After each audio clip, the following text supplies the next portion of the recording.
Oh, well, how about you want to do Louie Prima? Yeah. Louie Is Prima? there anything else on here you I want? think Louie Prima. Here we are.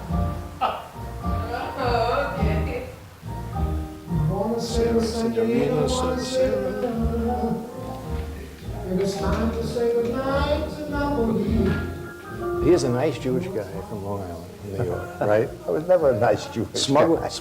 Smuggling cocaine, hanging out with Carlos later. I don't think anybody will ever say I was a nice guy. You could still take a heartbeat, take a gun in your hand, In a heartbeat. and blow somebody away. That's right. So the FBI came up your driveway and in effect said, Cindy Wood, where's the $252 million?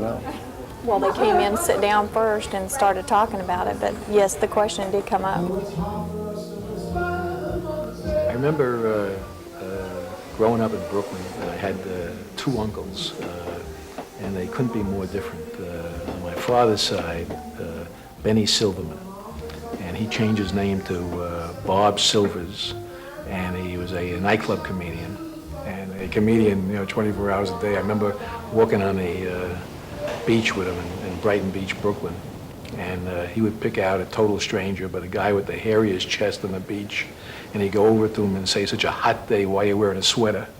That was Benny.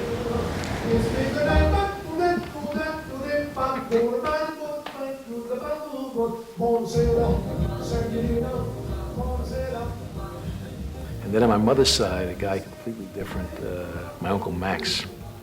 And Max was the patriarch of the family and the rich uncle, and had this big factory in New York, manufactured dresses.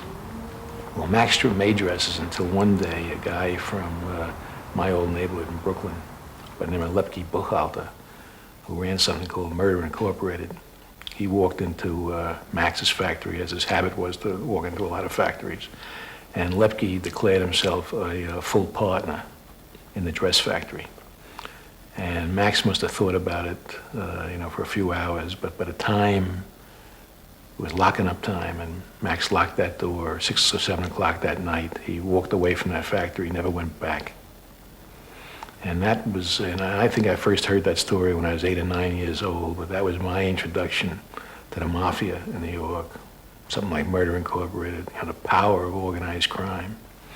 And I grew up with that kind of thing. A lot of the people were friends of my parents.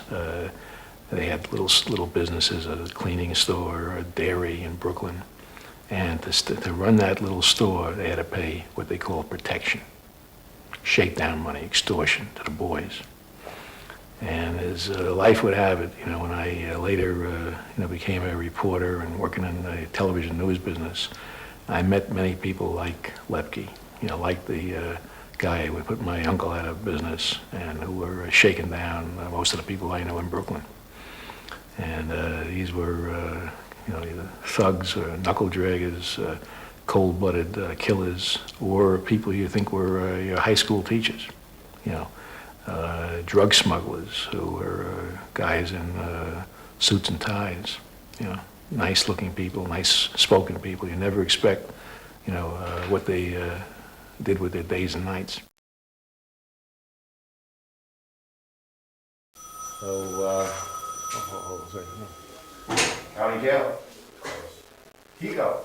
in knowing criminals over the years, something that's very difficult for them to contend with is boredom.